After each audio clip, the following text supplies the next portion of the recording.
बाबा मैं prime minister हाँ, मैं पीएन कोई नहीं, वो पीएन समझते मेरे को।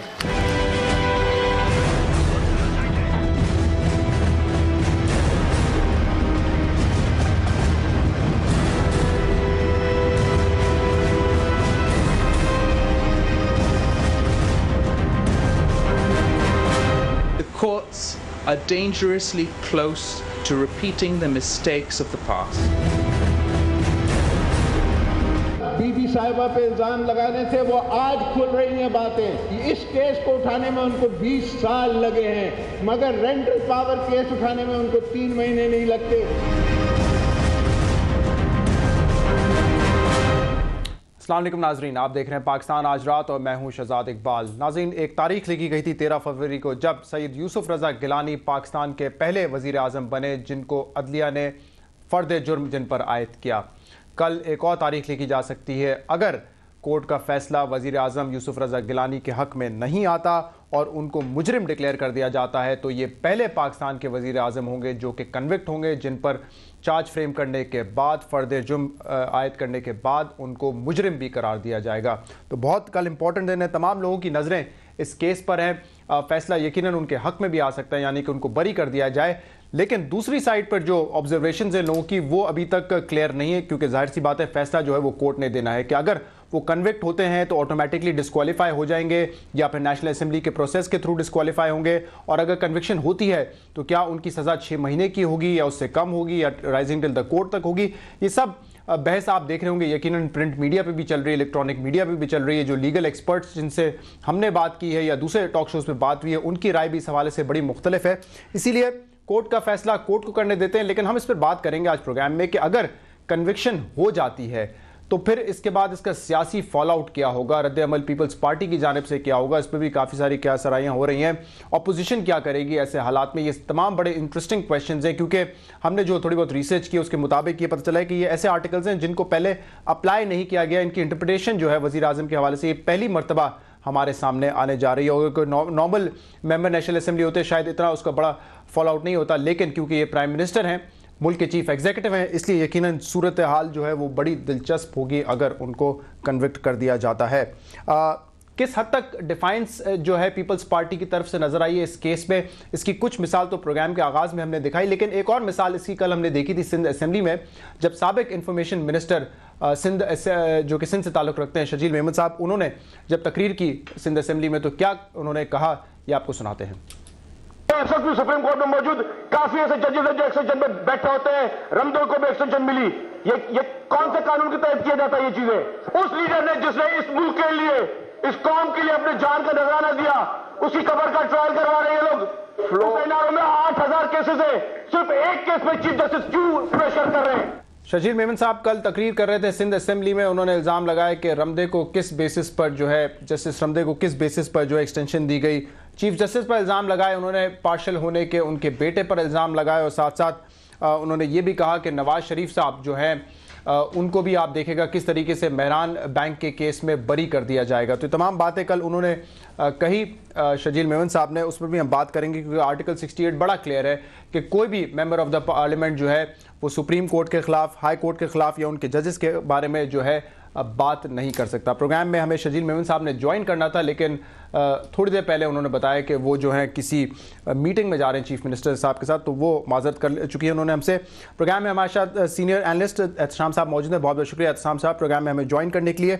और कुछ ही देर में हमें ज्वाइन करेंगे सेनेटर मुशाहिदुल्लाह खान साहब, पाकिस्तान मुस्लिम लीग नून के रुकन। एहतशाम साहब, कल एक बड़ा तारीखी फ़ैसला आने वाला है, अगर एक्विट हो गए तो मेरे ख्याल से मामलात जो है वो फिर जाएंगे कि ख़त लिखें आप, 3 तारीख को एनआरओ इम्प्लीमेंटेशन केस का भी फ़ैसला है, लेकिन अगर कन्विक्शन हो जाती है तो सिचुएशन बड़ी गड़बड़ हो सकती है फिर। देखिए शहजाद, आज सारा दिन आपने लोगों की राय, ख़ास तौर पे जो कानूनी माहिरीन हैं उनकी बातें आपने सुनी, पॉलिटिकल एनालिस्ट हैं उनकी भी बातें सुनी आपने। आज मैं बहुत सारे आर्टिकल भी देखे, मैंने एडिटोरियल भी देखे इस हवाले से। देखें, एक तो है कि कानूनी जंग है, एक इसका एस्पेक्ट जो है वो सियासी जंग भी है। अब इसका फॉल आउट नेचुरली लोग ये सवाल कर रहे हैं कि जी फॉरेन अगेंस्ट जो भी फैसला आता है कि इसके सियासी, आइनी और कानूनी इसका कोई बुरहान की शक्ल पैदा हो सकती है मुल्क के नहीं। तो मेरा ख्याल है इस हवाले से बहुत सारे लोगों के फियर्स हैं। देखें, एक चीज़ तो इस्टेब्लिश हो रही है, बड़ी तेज़ी से हो रही है। हम कहेंगे तो शायद लोग कहेंगे बायस्ता है, लोग कहते हैं कि जी ठीक है, कानून की खिलाफ वर्जी ख़ास तौर पे जब आप तौहीन अदालत करते हैं तो आपको सज़ा मिलनी चाहिए। अब एक कंसेंसस भी बना, पब्लिक में भी बना, सिविल सोसाइटी भी, मेजॉरिटी अगर आप देखें लॉयर कम्युनिटी वो भी यही कहती है कि जी ये गलत किया प्राइम मिनिस्टर ने। अब लोग ये कह रहे हैं, सवाल पूछ रहे हैं कि जी क्या इस हद तक अपने हदफ पे, अपनी बात पे अड़ जाना क्या शो करता है? क्या आप सियासी शहीद बनना जाना चाह रहे हैं? एक मौक़िफ़ तो ये भी है, क्योंकि लोग कह रहे हैं कि पीपल्स पार्टी डिलीवर नहीं कर सकी 4.5 साल में जो मिस गवर्नेंस हुई है। सबका लोगों को हाल पता है इस वक्त मुल्क में क्या हालात हैं। तो शायद इस इशू को लेके कुछ इसमें से कोई पॉलिटिकल कुछ चीज़ निकले जो अगले इलेक्शन तक इनको साथ दे सकती है। कल नज़र मोहम्मद गोंडल साहब ने मेरे प्रोग्राम में, जो कि वफाकी वजीर भी बन गए, उन्होंने तो क्लियरली इसको डिनाई किया कि ऐसी पीपल्स पार्टी कोई स्ट्रैटेजी नहीं है हमारी कि हम सियासी शहीद होना चाहते हैं या ऐसे कोई हमारा। देखिए, शहजाद अपने मुंह से कभी भी नहीं कहेंगे। देखें, अब ये सबको पता है कि लॉन्गेस्ट सर्विंग प्राइम मिनिस्टर हैं। अब लोग कहते हैं कि जी पूरे ख़ानदान ने जितने बेनिफिट लेने थे ले लिए, 2 बेटे उनके जो है ना MNA बन गए, एक MNA एक MPA MPA बन गए। बेटी को आपने देखा कि एक तरह का उन्हें एम्बेसडर बना के कई दफ़ा उन्होंने यूनाइटेड नेशन भी भेजा। बेगम साहबा भी उनके मुख्तलिफ हवालों से बाहर जाती हैं, तो उन्होंने पूरा, उनके और रिश्तेदार उनके बारे में भी बात आती है कि उन्होंने बड़े फ़ायदे उठाए। तो अब वो कहते हैं कि एक टर्निंग पॉइंट है, इन्होंने अपनी इनिंग्स खेल ली है। अब ये बैठ के फैसला किया गया है। जो लोग पोलिटिकल लोग हैं, अंदर के लोग हैं, बातें कर रहे हैं कि इसका शायद कोई फ़ायदा हो सके। ये बीबी की कवर के ट्रायल के रख के सामने प्राइम मिनिस्टर साहब जो डिफाइंस शो कर रहे हैं और मुसलसल कर रहे हैं, इसका इनका ख्याल है कि शायद इनको फ़ायदा किसके लिए है? जमहूरियत को बचाना चाहते हैं, आइन को बचाना चाहते हैं, या फिर सदस्यदारी को बचाने के लिए सब कुछ हो रहा है? देखिए, आमतौर पे तो लोग इसको यही कह रहे हैं कि प्रेसिडेंट को बचाने के लिए कह रहे हैं, इनके मुखालफिन भी कह रहे हैं। बड़ा फसाड है। देखें ना, ये अब जमहूरियत, लोग जमहूरियत से मुतनफ़र हो रहे हैं। जमहूरियत एक बेहतरीन तर्ज हुकूमत है, लेकिन लोग कहते हैं कि इस तरह की तर्ज हुकूमत जिसमें हर चीज़ मुल्क के लुट जाए, सिर्फ हुकूमत जो है ना इसलिए बैठ के अपने काम करती रहे कि उन्होंने 4 साल हुकूमत करनी है। बुनियादी नुकता इसमें कल जो होने जा रहा है, ज़्यादातर लग रहा है कि इनकी कन्विक्शन हो सकती है। अगर कन्विक्शन होती है फिर सवालात हैं कि जी डिस्क्वालिफिकेशन। सवाल मेरे ख्याल से हमारे साथ अतर मिनुल्लाह साहब फोन लाइन पर मौजूद हैं, सीनियर एडवोकेट सुप्रीम कोर्ट, उनसे हम जानने की कोशिश करते हैं। बहुत बहुत शुक्रिया अतर मिनुल्लाह साहब प्रोग्राम में हमें ज्वाइन करने के लिए। सर, ये फरमाएगा, एक तरफ तो अगर उनको बरी कर दिया जाता है तो मेरे ख्याल से ये कंटेम्प्ट केस तो उसी वक्त खत्म हो जाएगा, फिर वो NRO इम्प्लीमेंटेशन केस जो है वो यकीनन जारी रहेगा। लेकिन अगर कन्विक्शन होती है तो उस पर काफी सारे इफ्स एंड बट्स हैं। कुछ लोग कह रहे हैं कि वो डायरेक्ट डिस्क्वालीफाई हो जाएंगे, कुछ कह रहे हैं कि वो नेशनल असेंबली का थ्रू और इलेक्शन कमीशन के थ्रू जाके डिस्क्वालीफाई होंगे। फिर सजा कितनी होगी, इस पर भी बड़ी बहस है। क्या मौक़िफ़ है आपका कि क्या होगा अगर कन्विक्शन उनकी होती है तो? देखिए जी, सबसे पहली बात यह है कि हमने तयन इस चीज का करना है कि हम आइन में ईमान रखते हैं या नहीं रखते। अगर तो आइन में ईमान रखते हैं तो आइन ही के जरिए वजीर आजम है, उनका दफ्तर भी आइन ही की पैदावार है, पार्लियामान भी आइन की पैदावार है, और सुप्रीम कोर्ट भी उसी आइन के जरिए ही वजूद में आया है। और इन सब इदारों और इन सब दफ्तरों के जो इख्तियारात हैं उसका तयन भी आइन कर चुकी है। लिहाजा अगर तो आइन में ईमान है तो फैसला करने का इख्तियार, कानून की तशरीह करने का इख्तियार वो सिर्फ और सिर्फ सुप्रीम कोर्ट का ही है। और अगर उस सुप्रीम कोर्ट में एतमाद है तो फिर उस सुप्रीम कोर्ट के फैसले आइन में ईमान होते हुए उस पे मनोअन अमल करना, ये आर्टिकल 5 जो कहता है आइन का, वो सबकी आईनी जिम्मेदारी है। और बिलखसूस इंतजामिया पे वो कई गुना ज्यादा वो जिम्मेदारी आयद होती है। तो अगर ये तयन हम कर लें तो ये सारी बहस ही ना रहे। लेकिन अगर कोई चाहता है कि उस आइन को तब्दील करके और वो खुद वो इख्तियार इस्तेमाल करें जो अदलिया का है, फिर अदलिया को ताले लगा दिए जाएं, तो मैं समझता हूं ये बेहतर होगा। अच्छा अतर साहब, मैं आपसे यही जानना चाह रहा हूं, यकीनन जो आइन की इंटरप्रिटेशन है वो तो सुप्रीम कोर्ट ही करेगी, लेकिन क्या आइन क्लियर है या इस पर कुछ कंफ्यूजन है कि डिस्क्वालिफिकेशन सुप्रीम कोर्ट भी कर सकता है और नेशनल असेंबली भी कर सकती है? इस पर जरा वजाहत करेगा प्लीज। देखिए जी, आप जिस चीज में पड़ गए हैं, पहली तो बात है कि जब भी किसी शख्स को अगर सजा हो जाए तो सजा याफ्ता, किसी भी सजा याफ्ता वो ना किसी असेंबली में रुकनियत का अहल होता है और न वो कोई रुकनियत रख सकता है। तो पहली बात तो ये है कि बजाय इसके कि हम उस प्रोसीजर में जाएं कि आखिर में क्या होगा, इस वक्त सजा हो जाए तो वो अपनी अहलियत खो जाते हैं और महज़ब माशरों में लोग इस्तीफा दे देते हैं। लेकिन कल क्या फैसला आता है ये देखना होगा। अगर इसी एक इंटरव्यू में प्राइम मिनिस्टर साहब ने कहा था कि अगर मैं गिल्टी होता हूं, अगर मुझे कन्विक्ट किया जाता है तो मैं ऑटोमेटिकली डिस्क्वालीफाइड हो जाऊंगा। कितने अरसे में इस पर बहस की जा सकती है? मुझे ये बताएं, ये जो डिस्क्वालिफिकेशन का आर्टिकल है, आर्टिकल 63, क्या ये किसी मेंबर नेशनल असेंबली पर पहली दफा अप्लाई होने जा रहा है कि या इसके पहले इसकी इंटरप्रिटेशन हो चुकी है? नहीं, इससे पहले जी जिन्होंने हमला किया था सुप्रीम कोर्ट पे और उनको जो सजा हुई थी, जिसमें 3 या 4 सियासतदान भी थे, उसके बाद वो अपनी अहलियत खो गए थे और वो आज तक कभी भी किसी इंतखाब में हिस्सा नहीं ले सके। इसी वजह से नहीं ले सके क्योंकि, और इससे पहले भी जिसको सजा हुई है वो अहल ही नहीं होते, उनके ऊपर एतराज उनके नॉमिनेशन पेपर फाइल करते साथ ही लग जाता है। लेकिन अतर साहब, वो जो सजा हुई थी वो बड़ा इंटरेस्टिंग एलिमेंट है। देखिए, पहले इन द फर्स्ट गो तो कोर्ट ने छोड़ दिया था उनको, फिर एक साफी गया, उसने जाके बात की शायद औरंगजेब ने, तो फिर उनकी कन्विक्शन हुई थी। नहीं देखिए जी, मुझे नहीं पता कि औरंगजेब साहब सहाफी हैं कि नहीं है, पिटिशन जरूर करते हैं, लेकिन ये क्रेडिट अगर आप खुद लेना चाहते हैं, लेकिन वो चूंकि अदलिया ने यकीनन उसका फैसला कर दिया है, तो ये तो तय है कि जब एक दफा तौहीन अदालत में सजा हो जाए तो वो शख्स अहल नहीं रहता कि वो या लड़ सके या कोई रुकनियत रख सके असेंबली की। अच्छा, मुझे एक ब्रेक लेना है। अतर मिनोल्लाह साहब, मैं चाहूंगा आप कुछ देर और हमारे साथ हैं ताकि एक दो और सवाल हैं, कानूनी पहलुओं भी हम डिस्कस करें इस प्रोग्राम में। सियासी फॉल आउट क्या हुआ उस पर तो बात हो ही रही है। तो एक ब्रेक के बाद अतर मिनोल्लाह साहब से हम कुछ मजीद सवाल करेंगे। एहतशाम साहब भी हमारे साथ मौजूद हैं, सेनेटर मुशाहिदुल्लाह खान साहब भी हमें ज्वाइन करेंगे एक वक्फे के बाद।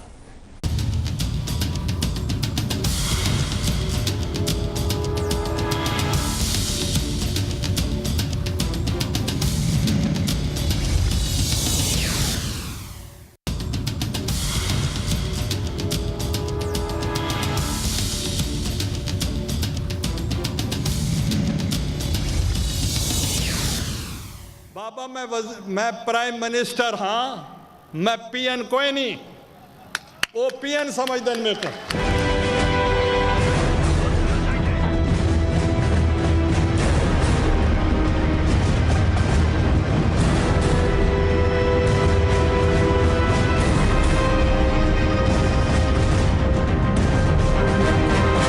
The courts are dangerously close to repeating the mistakes of the past.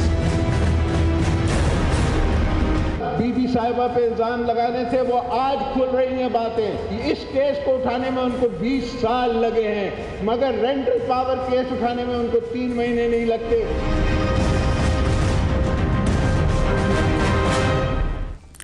Welcome back to Pakistan आज रात। कल वजीर आजम कोर्ट में पेश होंगे और उनके साथ पूरा कैबिनेट भी पेश होगा। आज मुत्तहिदा कौमी मूवमेंट जो कि पिछली मरतबा वजीर आजम के साथ नहीं पेश हुए थे, उन्होंने भी कह दिया है कि हमारे जो कैबिनेट मेंबर्स हैं वो भी जो है इजहार यकजहती के तौर पर वजीर आजम के साथ कोर्ट में पेश होंगे। अतर मिनोल्लाह साहब, एक तो लीगल बैटल लड़ी जा रही थी। एतजाज अहसन साहब जो कि काउंसिल है वजीर आजम के, उन्होंने काफ़ी सारे अपने दलाइल दिए, 10A का जिक्र किया जिसमें फेयर ट्रायल है, फिर उन्होंने कहा इंटरनेशनल इम्यूनिटी भी आसिफ जरदारी साहब को है। लेकिन दूसरी तरफ एक पॉलिटिकल आम भी था पीपल्स पार्टी का, जो कि मुख्तलिफ बयानात हमने भी सुनाए जिसपे चेयरमैन साहब पाकिस्तान पीपल्स पार्टी के वो खुद कह रहे थे कि हमारे वजीर आजम जो है वियना कन्वेंशन को वायलेट नहीं करेंगे, आइन को वायलेट नहीं करेंगे, हमारे जो शहीद हैं उनकी कब्र का ट्रायल हम नहीं होने देंगे, चाहे वो खुद भी अपनी पोजीशन से हट जाएं और उनकी गवर्नमेंट भी ख़त्म हो जाए। तो ये किस तरीके से देखते हैं? क्या इसको भी जो है कोर्ट अपने सामने रखेगा इन तमाम चीज़ों को? नहीं देखिए जी, पहली बात तो यह है कि किसी भी जो शहीद हुए हैं उनकी किसी भी कब्र का किसी किस्म का ट्रायल ना है ना हो सकता है। क्योंकि उनके खिलाफ किसी किस्म का कोई केस नहीं है। अगर कोई केस स्विस में इस वक्त खुल सकता है, वो चंद एक लोग हैं जिनमें अक्सर बैरून मुल्क के हैं और एक हमारे सदर साहब जरूर है। इसके अलावा और कोई नहीं है। अब मैंने शुरू में इसीलिए अर्ज की थी कि तयन हमने ये करना है कि हमें आइन के तहत चलना है, आइन पे ईमान रखना है, तो फिर ये सारे मसाइल जो है ये हल हो जाएंगे। लेकिन अगर इस पे सियासत खेलनी है तो फिर सियासत खेलने के लिए तो कोई किसी तो ये जो कबर के ट्रायल का नारा लगाया जाता है बार बार, ये सिर्फ सियासत है, और आप कह रहे हैं कि मोहतरमा का तो इस केस से फिलहाल कोई ताल्लुक ही नहीं है, जो इस दुनिया में नहीं है तो उसका केस से ताल्लुक कैसे हो सकता है? Is that your point? कतन कोई ताल्लुक नहीं है, ना उनके खिलाफ कोई केस है, ना कोई केस खुल सकता है। अच्छा, चौधरी मंजूर साहब हमारे साथ टेलीफोन लाइन पर मौजूद है, पाकिस्तान पीपल्स पार्टी के बड़े सीनियर रहनुमा है। बहुत बहुत शुक्रिया चौधरी मंजूर साहब टेलीफोन पर हमें ज्वाइन करने के लिए। चौधरी मंजूर साहब, ये पाकिस्तान पीपल्स पार्टी के मुख्तलिफ रहनुमा ये बार बार मौकिफ क्यों लेते हैं कि ये मोहतरमा के कबर का ट्रायल हम नहीं होने देंगे? अथर मिनुल्लाह साहब हमारे साथ टेलीफोन लाइन पर मौजूद है, वो कह रहे हैं उनकी कबर का ट्रायल तो कोई कर ही नहीं रहा। इन्वेस्टिगेशन तो सारी उन पैसों के हवाले से, $60 मिलियन के हवाले से जो स्विस कोर्ट में मौजूद है, उसमें तो वहां पे इस वक्त उनका ट्रायल की बात ही नहीं की जा रही है। उसमें मेन मुल्ज़िम कौन है मुझे बताए ना। फिलहाल तो आसिफ अली ज़रदारी साहब का नाम भी है ना। फिलहाल की बात नहीं है, केस का टाइटल क्या है? मैं अर्ज कर दूं, दूसरी मुस्लिम तो मोहतरमा बेनजीर भुट्टो शहीद हो ही नहीं सकती। दूसरी बात मैं जो कहना चाह रहा हूँ कि देखिए, क्वेश्चन ये नहीं है, क्वेश्चन सिर्फ एक केस का नहीं है, क्वेश्चन एक रवैये का है जो अदलिया ने हमारे साथ नुसरत भुट्टो केस से लेकर आज तक, मार्शल लॉ से लेकर आसमा जिलानी केस से लेकर आज तक जो हमारे खिलाफ जो एक रवैया अपनाया हुआ है, उसका इशू है कि कभी ये हमारे खिलाफ हमेशा ये फैसला देते और दूसरों के खिलाफ उन्हीं ग्राउंड्स पे उनके हक में होते हैं केसेस में उनके। लेकिन चौधरी मंजूर साहब, ये डिसाइड करने वाले आप कौन है? देखिए, जमहूरियत में तो हम इदारों को काम करने देते हैं ना, एक इदारे का फैसला ये डिसाइड करने वाले आप कौन है कि आपके खिलाफ फैसला हुआ है और किसी मुखालफिन के खिलाफ फैसला नहीं हुआ है? आपने अगर बात मुझको लिया लाइन से तो सुन भी लेना, हौसला थोड़ा सा, हौसले से सुनना भी चाहिए। अब मुझे ये बताएं कि जुल्फिकार अली भुट्टो को इन्हीं अदालतों में कत्ल किया ना, आज दुनिया क्या कह रही? अगर उसके बाद आप किसी भी केस में देख लें, मियां नवाज शरीफ की असेंबली तोड़ी जाती है तो उसी केसेस पे, उसी चार्जेस पे बहाल होती, मोहतरमा बेनजीर भुट्टो की असेंबली तोड़ी जाती तो बहाल होती। अभी क्या नवाज शरीफ क्या, तियारा केस के अंदर उनको कहा गया कि मियां नवाज शरीफ जो है वो तियारा केस के अंदर वो मुल्जिम है, वो उनको मुल्जिम ठहराया गया जफर अली शाह केस, और जब अपील आई है उसको बरी कर दिया गया। तो अभी भी वही केस है कि अगर इम्प्लीमेंटेशन, अगर या तो आप कह दें कि सदर को इस्तिस्ना हासिल नहीं, हम कब कहते हैं खत नहीं लिखेंगे, हमने कब दलील नहीं हुए इन अदालतों के अंदर। नहीं, लेकिन ये इस्तिस्ना का मामला जो है एतजाज एहसन साहब ने तो लिया ही नहीं ना। अभी तो फिलहाल बात इस बात पे हो रही है कि क्या फैसले पे इम्प्लीमेंट ना करना तौहीन अदालत है या नहीं है, और मुख्तलिफ आपकी पार्टी के रहनुमा कौन सा फैसला भाई, हमको कत्ल हो के भी, अदलिया के खिलाफ, जजेस के खिलाफ गुजारिश सुन लीजिए, हम तो कत्ल होके भी अपनी जाने देकर भी इन अदालतों के फैसलों पे अमल दरामद किया है। आप कौन से अमल दरामद की बात कर रहे हैं? कौन सा फैसला जो अमल दरामद? आप देखें, अगर प्योर साहब, अगर प्योर लॉ पॉइंट को आप देखें, अब पिछले 3 दिनों में लोग कहते हैं कि जिस तरीके से आपने अपना केस, यानी गवर्नमेंट ने अपना केस खराब किया है, चौधरी एतजाज अहसन मुसलसल एक बात कहते रहे हैं, वो 2003 का जो तौहीन अदालत का लॉ है उसके मुताबिक वो ये कहते रहे हैं कि जी मेरे मुवक्किल ने कोई कंटेम्प्ट नहीं की। इरफान कादर जो आते हैं, अब हम देख रहे हैं अटॉर्नी जनरल बने हैं, उनका रवैया आप देख लें क्या है, बजाय इसके कि वो प्रोसिक्यूशन का वकील बने, वो दिफा के वकील बने हुए हैं, और उन्होंने आके सारा का सारा जो केस था ड्राम से नीचे गिरा दिया एतजाज अहसन का। वो कहते हैं कि जी 2003 के बाद 2004 का तौहीन अदालत का कानून आया था और वो 4 महीने के लिए था, वो लैप्स हो गया, उसके बाद ऑटोमेटिकली कहते हैं 2003 का भी तौहीन अदालत का मामला खत्म हो गया। वो कहते हैं देयर नो तौहीन अदालत, वो अब तो ओपनली वो कह रहे हैं कि लॉ ही एग्जिस्ट करता। आप नहीं समझते कि अपना केस भी आपने खराब किया? एतजाज अहसन कुछ कह रहे हैं और इरफान कादर ने बिल्कुल ही कुछ और बात आगे कह दी है। जी, आपकी तकरीर खत्म हुई है तो मैं गुजारिश करूं कुछ। अगर आप जी, फरमाइए। तो मैं ये गुजारिश कर रहा हूँ, सवाल पूछा सीधा सा आपसे जनाब, मेरी गुजारिश सुन लीजिए ना, आप मुझे बात ही नहीं करने दे रहे। मैं ये बात कह रहा हूँ कि आपका काम है सवाल करना, आप सवाल कीजिए और फिर उसके जवाब लीजिए। हमारा प्रॉब्लम ये हो गया है, हमें पाकिस्तान पीपल्स पार्टी को कोई बात नहीं करने देता, अब बात करते हैं तो फिर उसके अंदर अपनी बात करते हैं। आप मुसलसल बात भी कर रहे हैं चोई साहब, मैं तो आपसे सवाल पूछा मैंने, आप जवाब दीजिए बस। नहीं, सवाल आपने नहीं किया ना, सवाल करते तो मैं सीधा जवाब देता। मैंने सवाल आपसे पूछा है, आप मैं के दोबारा दोहरा दूं सवाल आपको, एक लाइन का सवाल दोहरा देता हूं कि एहतजाज अहसन ने जो केस आपका बिल्ड किया, इरफान कादिर साहब ने बिल्कुल उसको ड्राम से नीचे गिरा दिया, ये मेरा सवाल है। आप एक राय दे रहे हैं, सवाल नहीं कर रहे। आप एक राय दे रहे हैं कि आपने केस खराब कर लिया। चौधरी साहब मैं 2003 के तौहीन अदालत से कानून की बात कर रहा हूँ, जिसके बेसिस पे अगर मुझे आपने जवाब दे दीजिए तो फिर सुने भी ना, अब मैं आपके सामने तो नहीं बैठा हूँ। अब मेरी बात सुन लीजिए। अब डॉक्टर मनमोहन सिंह का केस क्या है इंडियन सुप्रीम कोर्ट में, उसमें क्या डिटर्मिन किया? उसमें तो उसने एक समरी पे साइन भी की हुए। यहाँ पे तो 4 लोग कह रहे हैं, यहाँ पे प्राइम मिनिस्टर को कह रहे हैं कि आप खत ना लिखें क्योंकि सदर को इम्यूनिटी हासिल है, और जो सदर को इम्यूनिटी देने वाले हैं वो कहते हैं कि बिल्कुल इम्यूनिटी हासिल है, पार्लियामेंट कह रही है। अब आप अदलिया कह रही है कि हमारी मर्जी है। अब एक ही इशू पे आप 2 स्टैंडर्ड्स अदलिया ना लेकर आए। हमारा क्वेश्चन सिर्फ इतना है, अगर अदालतों के एहतराम का इशू है तो 2 बार अदालतों ने प्राइम मिनिस्टर को बुलाया, प्राइम मिनिस्टर गए, और जो लोग आज नारे मार रहे हैं उन्होंने इन्हीं अदालतों ने बुलाया था तो उन पे हमले किए थे। पाकिस्तान पीपल्स पार्टी ने कब हमला किया? पाकिस्तान पीपल्स पार्टी पे तो हमले हुए हैं। सो अगर लॉ पॉइंट की बात करते हैं तो सफिशिएंट ग्राउंड्स मौजूद है। हम कब कहते हैं कि खत नहीं लिखेंगे, हम कब कहते हैं कि इम्प्लीमेंट नहीं करेंगे? हम कहते हैं कि इम्प्लीमेंट होगा जब आसिफ अली जरदारी सदर पाकिस्तान नहीं होंगे, तो बिल्कुल होगा। देखिए, एक आइन आप लोगों ने बनाया है, उसकी इंटरप्रिटेशन करने की जिम्मेदारी सुप्रीम कोर्ट की है। इम्यूनिटी है या नहीं ये आप नहीं डिसाइड करेंगे, ये सदर पाकिस्तान नहीं डिसाइड करेंगे, ये कोर्ट डिसाइड करेगी। So let the court decide. Court कह रहा है खत लिखें, खत लिख देंगे, बाद में इम्यूनिटी का फैसला कोर्ट नहीं करना, ये आपने या हमने तो नहीं करना है ना। ये पीपल्स पार्टी, ये पार्लियामेंट ने डिसाइड करना है। ये पार्लियामेंट ने कैसे डिसाइड करना है? जो आइन पार्लियामेंट बनाएगा वही आइन पे फैसला।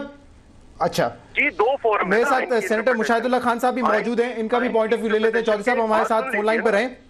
आपकी इंटरप्रिटेशन पे दो पार्लियामेंट भी कर सकती है। पार्लियामेंट ने अगर 18वीं तरमीम में इसको उड़ाकर उधर फेंकना होता तो फेंक देती।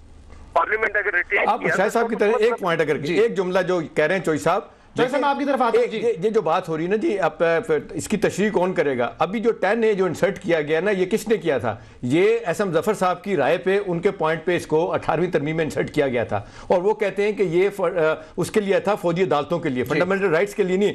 लेकिन वो भी ये कहते हैं कि मेरी मर्जी से हुआ, मेरे कहने पर हुआ, लेकिन इसकी अभी तशरीह का हक जो है ना सुप्रीम कोर्ट के पास है, मेरे पास नहीं है। वो कह रहे हैं कि जी पार्लियामेंट के पास है। तो ये पहली दफा बात सुन रहे हैं हम। सेनेटर मुशाहिदुल्लाह खान साहब बहुत बहुत शुक्रिया प्रोग्राम में ज्वाइन करने के लिए। काफी सारा प्रोग्राम तो आपने मिस कर दिया। 2 बातें चौधरी मंजूर साहब ने जो कही है वो ये, एक तो ज्यादती हुई है पीपल्स पार्टी के साथ, तारीख उन्होंने गिनवा दी हमें, जुल्फिकार तो फिर मोहतरमा, और अभी भी उनके साथ ज्यादती हो रही है। एक तो उनका पॉइंट ऑफ व्यू ये है। दूसरा, अब वो बात आपने भी सुन ली कि आइन की तशरीह करने का हक पार्लियामेंट को भी है। ये कोई नई बात है या आपकी नॉलेज में भी यही चीज़ है? जी, बिस्मिल्लाहिर्रहमानिर्रहीम। एक तो जब ये हुकूमत मुश्किल में आती है ना तो भुट्टो और मोहतरमा की याद आ जाती है। जब मुश्किल में नहीं होती तो ना भुट्टो याद रहता है, ना मोहतरमा याद रहती है, ना उनका खून याद रहता है, ना उनके कातिल याद रहते हैं। अभी ये फरमा रहे थे, मैंने सुना कि जी हम पेश हुए। सबसे पहले तो मियाँ नवाज शरीफ 2 दफ़ा पेश हुए ना, और हर फैसला माना अदालत का। ये जिस हमले की बात कर रहे हैं वो एक नाखुशगवार वाक़या ज़रूर था, लेकिन उस पर फैसला हो चुका है और उसमें सज़ाएँ भी हो चुकी हैं। और इस तस्लीम करते हैं, मतलब वो बात आप लोगों के कुछ लोगों ने किया है, वो सारे अभी इनके साथ बैठे हुए हैं। बहरहाल बात यह है कि ये यानी कि पिछले 18 फैसले तो इन्होंने माने नहीं हैं। असल में तो फैसला ना मानना हमला होता है ना अदालत पे, और चमक की बात और कैंगरो कोर्ट्स की बात ये तो पीपल्स पार्टी ने की है ना, इसकी लीडरशिप ने की है। तो ये इस तरह की एक तरफा बात करने का कोई फ़ायदा नहीं है। दूसरी बात, जहाँ तक ये बिल्कुल दुरुस्त बात है कि शायद मौजूदा हुकूमत ने यह समझ लिया है कि सुप्रीम कोर्ट के इख्तियारात भी उसको अवाम ने दे दिए हैं। अवाम ने नहीं दिए, अवाम ने एग्जेक्टिव के इख्तियारात आपको दिए हैं, तर्ज़ हुक्मरानी के इख्तियारात दिए हैं, अवाम के मसाइल हल करने के आपको इख्तियारात दिए हैं, लेकिन फ़ैसलों के इख्तियारात इसी आइन, जिस आइन के तहत ये इम्यूनिटी मांग रहे हैं, उसी आइन में ये लिखा हुआ है कि अगर कोई तनाज़ा पैदा होगा, अब इम्यूनिटी क्रिमिनल केस में है या सिविल केस में है या नहीं है, मैं तो कोई लीगल एक्सपर्ट नहीं हूँ, लेकिन बात यह है कि यही आइन कहता है कि तशरीह जो है वो सुप्रीम कोर्ट ने करनी है। अच्छा, अगर सुप्रीम कोर्ट ने तशरीह नहीं करनी तो सुप्रीम कोर्ट को इसका मतलब है आप बंद कर दें, उसका तो कोई फ़ायदा नहीं है ना। फैसले जब वज़ीर आज़म ने करने हैं या सदर ने करने हैं या चेयरमैन पीपल पार्टी ने करने हैं या चौधरी मंजूर साहब ने करने हैं, तो भाई बात यह है कि फिर सुप्रीम कोर्ट का क्या मकसद रह गया। और फिर बात यह है कि ये जो जंग इतनी ज़ोर शोर से लड़ी जा रही है, ये क्या आवाम के लिए लड़ी जा रही है, क्या जमहूरियत के लिए लड़ी जा रही है, क्या आइन के लिए लड़ी जा रही है? ये तो करप्शन का केस है। आप ये तक कहने को तैयार नहीं है कि 540 करोड़ रुपया जो स्विट्जरलैंड के बैंक में पड़ा हुआ है वो आपका है या नहीं है। आप ना भी नहीं इसलिए करते कि कल को आपने क्लेम उसी तरह से करना है जैसे सरे महल का आपने कहा था कि हमारा नहीं है, बाद में कहा कि हमारा है और ले लिया। तो असल सवालात जो हैं, देखिए मॉरल ग्राउंड होता ना इस हुकूमत का, कोई 4.25 साल में अवाम के मसाइल हल किए होते तो किसी अदालत को जुर्रत भी ना होती। स्पेसिफिकली पूछ लेते ना, मौका है और अवाम खड़े होते हैं। आज चौधरी मंजूर साहब, चलिए छोड़ें ये कानूनी बहस में, तो कल ही फैसला आ जाएगा सुप्रीम कोर्ट का, आइन की तशरीह करना किसकी जिम्मेदारी है, इस पर भी आपकी एक अपना पॉइंट ऑफ व्यू है। ये $60 मिलियन स्विस अकाउंट में जो पड़े, ये किसके हैं पैसे और वो ये कहां तो से पता आए? नहीं, ये हो सकता है आपके हो सकता है मुशाहिदुल्लाह साहब के हो, लेकिन कल का जो फैसला है उसका तो हमें तो पता है कल के फैसले का। मतलब वो फैसले अदालतों के क्या होते हैं जिनका लोगों को पहले से इल्म, वो क्या फैसले होते हैं, मतलब लोगों को नजर आ रहा है क्या फैसला है, तो फिर वो क्या फैसला, मतलब क्या फैसला आने चाह रहे हैं ये बता देना ऑन रिकॉर्ड, क्या आपके ख्याल में फैसला आने वाला है? पता चल जाएगा, लेकिन हमें तो पता है ना। लेकिन क्वेश्चन ये है कि अदालतें, हम नहीं अदालतों से लड़ रहे, हम अदालतों से भी गुजारिश करते हैं कि वो भी हमारे साथ ना लड़ें। तारीख तो यही है कि अदालतें पीपल्स पार्टी के साथ लड़ रही हैं शुरू से लेकर आज तक। मैंने एक मिसाल दी, अगर कानून की बात करते हैं तो यहाँ पे तो मनमोहन सिंह के केस की मैंने मिसाल दी है कि मनमोहन सिंह को इस वक्त जो 65,000 करोड़ की करप्शन की बात है, उसके अंदर उस एक समरी पे साइन भी किए हैं। इंडियन सुप्रीम कोर्ट ने कहा जी कि नहीं, प्राइम मिनिस्टर को हर बात का इल्म नहीं होता, और यहाँ पे तो 4 समरीज प्राइम मिनिस्टर की टेबल पे गई जिसमें कहा गया कि खत आप नहीं लिख सकते। तो उसके बाद प्राइम मिनिस्टर ने कौन सा तौहीन अदालत कर दिया जी, और फिर एक ही बेंच बना हुआ है। और अगर हम ये कहें, अच्छा अतर मिनुल्लाह साहब, जब मियां नवाज शरीफ साहब को एक ही जगह पे, एक ही केस के अंदर एक जगह पे मुलजम ठहराते हैं, दूसरे में बरी कर देते हैं, तो फिर हम क्यों ना डबल स्टैंडर्ड्स की बात करें, क्यों ना पीपल्स पार्टी कहे कि एक जुमला मैं कह दूं कि ये जो बात बार बार हो रही है, बार बार ये हो रही है कि वो जिस कोर्ट ने फैसला किया था कंकॉक्टेड तैयारा साजिश केस के, यहाँ पे बैठ के तैयारा अगवा कर लिया, वो परवेज मुशर्रफ के हलफ बरदारों ने किया था, और जो उनको बरी किया है वो आजाद अदलिया ने किया है। दूसरी बात सुन लें चौधरी साहब, हलफ बरदार आज कहाँ है वो? सुने तो मेरी बात तो सुन लें चौधरी साहब, बात तो सुन लें। आपने लेजिटिमेट किया परवेज मुशर्रफ के सारे एक्शंस को, इसलिए हमें यहाँ से रिव्यू लेना पड़ा। आपने वोट दिए उसको, परवेज मुशर्रफ के तमाम एक्शंस को लेजिटिमाइज करने के लिए, आप भी एमएनए थे उस वक्त, आप ही ने वोट दिया। आपने तो उसकी सदारत के वक्त भी आपने तो उसको अलग करवाया अब्सटेन करके, आप क्या बात कर रहे हैं? अच्छा, मुझे एक ब्रेक की तरफ जाना है अतर मिनुल्लाह साहब, आपसे मैं सवाल करना चाहता, लेकिन मुझे एक ब्रेक की तरफ जाना पड़ रहा है। चौधरी साहब, एक ब्रेक के बाद हम हाजिर होते हैं, नाज़रीन हमारे साथ।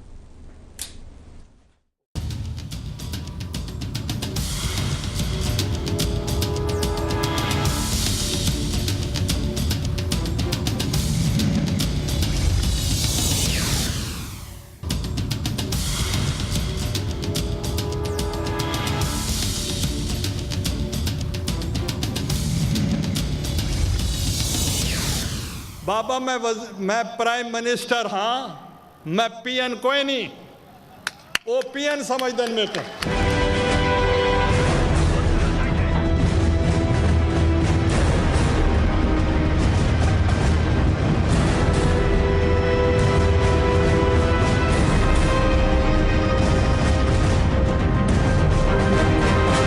The courts are dangerously close to repeating the mistakes of the past.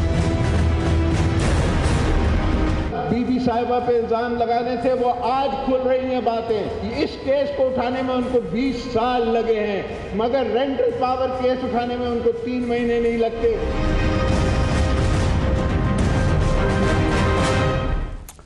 Welcome back to Pakistan आज रात। अथर मिनल्ला साहब, आपसे मैं सवाल पहले करना चाहूँगा, मुझे ज़रा ये बताएं कि इस जमहूरियत का क्या होने वाला है। जमहूरियत के लिए कुर्बानी देने वाले आज ये कह रहे हैं कि अदलिया हमारे खिलाफ है, हमेशा से खिलाफ थी। आज जब एक आज़ाद अदलिया है तो उसके भी यही ओपिनियन है कि हमेशा हमारे खिलाफ फैसले देते हैं, कल भी हमारे खिलाफ फैसला आने वाला है। इदारे जब तबाह हो जाएंगे, ऐसे बड़े बड़े इदारों के फैसले नहीं माने जाएंगे, तो फिर कहाँ से जमहूरियत जो है वो आगे बढ़ेगी?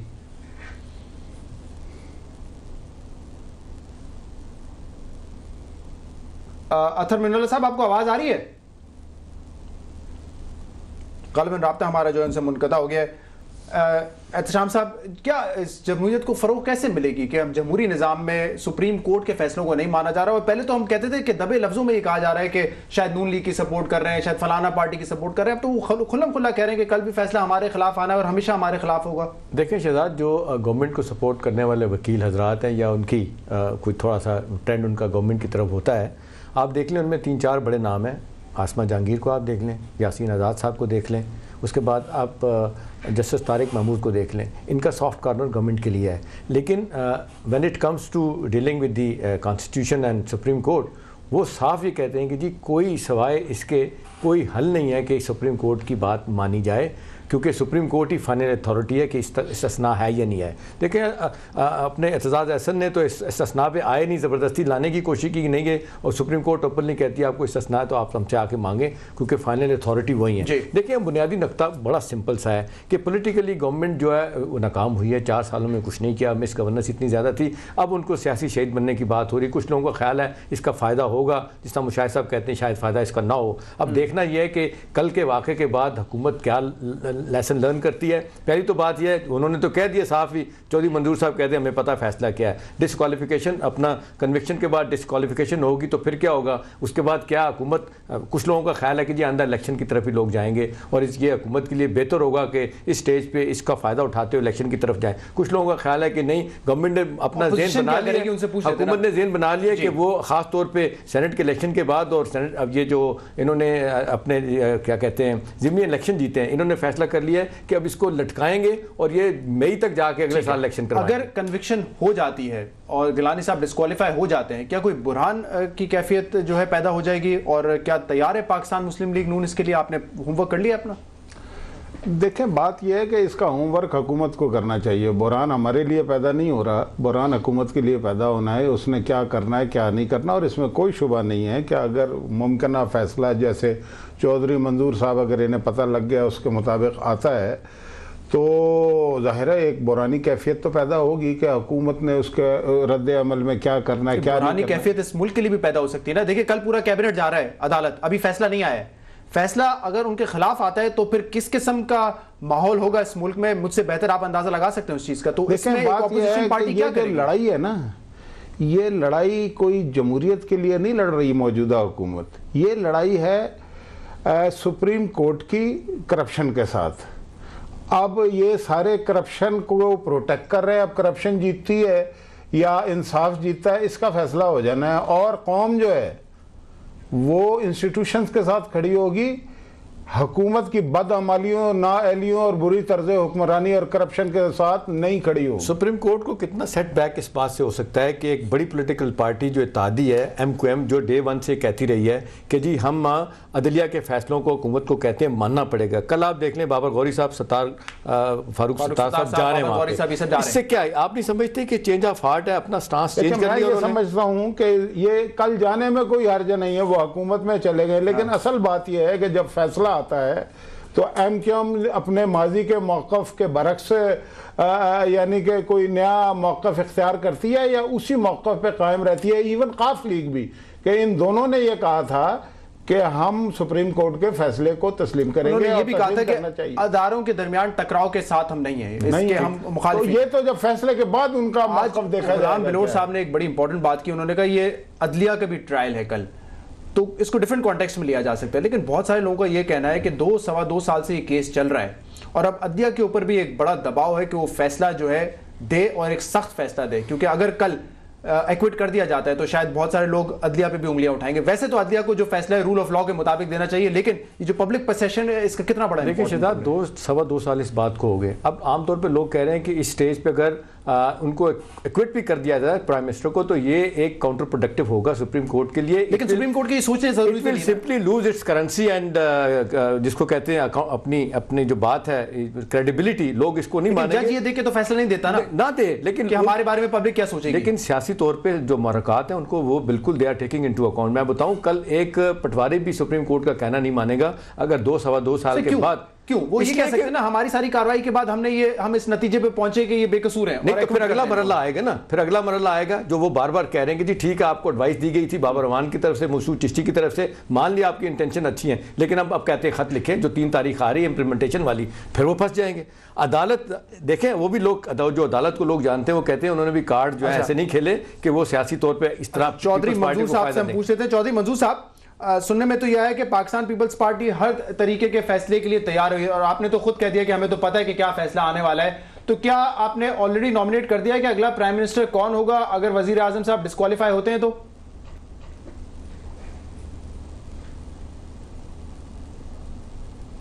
जी चौधरी मंजूर साहब, आवाज आ रही है आपको?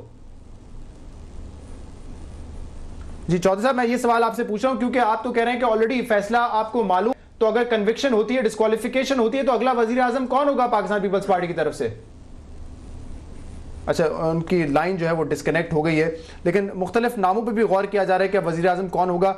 आज जो ये एक पेशरफ्त हुई, आप कह रहे हैं कि मुत्तहिदा कौमी मूवमेंट भी इज़हार यकजहती करने के लिए कोर्ट जा रही है, तो क्या अगला वजीर आजम पाकिस्तान पीपल्स पार्टी आराम से इलेक्ट करवा लेंगे? देखिए, पॉलिटिकली तो इसका गवर्नमेंट को बड़ा फायदा होगा। देखिए, एमक्यूएम एक बड़ी स्ट्रांग पार्टी है, ये एक आप जो भी आप कहें कि एक मामूली जेस्चर नहीं है कि उनके 2 लोग जा रहे हैं। मैं तो इसको इस तरह ताबीर कर रहा हूँ कि उन्होंने अपना स्टैंड और स्टांस अपना चेंज कर लिया है। इसका मतलब है वो अपनी उस बात पर नहीं रहेंगे कि जी अदलिया के फैसलों पर अमल करना चाहिए। एक दूसरी बात है कि इस स्टेज पर आप किसी को कुछ भी नहीं कह सकते। इन्होंने जो लोग हैं पीपल्स पार्टी के लोग कहते हैं हमने होमवर्क कर लिया। आप देखें फरियाल तालपुर साहबा का नाम टॉप पे आ रहा है, खुशी शाह का, फिर उसके बाद मखदूम शाहबुद्दीन का नाम है, हिना रबानी का, अहमद मुख्तार का भी नाम है। वो कहते हैं हमने होमवर्क किया हुआ है और हमने 1 साल जो है ना, पहले तो वो कहते थे अक्टूबर नवंबर तक इलेक्शन, अब वो कहते हैं मई में जाके इलेक्शन कराएंगे। 23 मार्च को इलेक्शन ड्यू है, 3 महीने का टाइम आइन देता है। वो कहते हैं जी इससे पहले नहीं कर, वो पोजीशन ऑफ स्ट्रेंथ की बात कर रहे हैं कि खास तौर पे इसके बाद सेनेट के इलेक्शन जीतने के बाद, ज़िमनी इंतखाब के बाद उनका ये ख्याल है कि हमारे सामने कुछ नहीं। और फिर जिस अंदाज से टेक ऑन किया जरदारी साहब ने एन को जाके पंजाब में, मेरा ख्याल है वो इस हवाले से मुशाहिद साहब बताएंगे। ये भी सुनने में आ रहा था, मैं बस बिल्कुल वक्त कम है, कि अगर डिस्क्वालिफिकेशन होती है तो पाकिस्तान मुस्लिम लीग नून भी शायद जो इस्तीफे दे दे नेशनल असेंबली से। Is this true? नहीं, हमने कोई ऐसी पॉलिसी अभी तक नहीं बनाई हुई है। कल जब तक फैसला नहीं आएगा उस वक्त तक हम कोई इस तरह की बात नहीं करना चाहते। उसके बाद हम अपना जो भी पॉलिसी है वो फिल फॉर बना के बता देंगे। तो हर दफा न्यू लीज ऑफ लाइफ लोग कहते हैं आप ही देते हैं इनको ज़रदारी हुकूमत। नहीं, हमने निज़ाम को दिया, हुकूमत को नहीं दिया कभी भी। निज़ाम के हम साथ हैं, इस हुकूमत के साथ हैं तो आपको तो बड़ी खुशी होगी कल अगर ये बेकसूर साबित हो जाते हैं।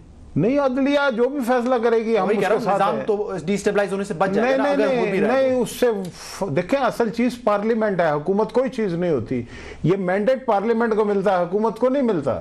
हुकूमत जाती है जाए, पार्लियामेंट रहनी चाहिए। हमने पार्लियामेंट को बरकरार रखने के लिए कोशिशें की हैं, लेकिन इस हुकूमत की बदअमालियों का किसी कीमत पे हम साथ नहीं देंगे। ये कल जाती आज जाए, हमें उससे कोई फर्क नहीं पड़ता, लेकिन पार्लियामेंट रहनी चाहिए। ठीक है, बहुत बहुत शुक्रिया सेनेटर मुशाहिदुल्लाह खान साहब, एहतशाम साहब और अतर मिनुल्लाह साहब, चौधरी मंजूर साहब हमारे साथ फोन लाइन पर मौजूद है। आप दोनों को भी बहुत शुक्रिया। फेसबुक पर और ईमेल के जरिए आप हमें फीडबैक भेज सकते हैं। कल आपसे फिर मुलाकात करेगी पाकिस्तान राज की टीम, और कल पूरा दिन सुबह आप देख सकते हैं कि हमारी CNBC की स्पेशल ट्रांसमिशन जो है वो जारी रहेगी। कल आपसे मुलाकात करेंगे, इजाज़त दीजिए, अल्लाह हाफिज़।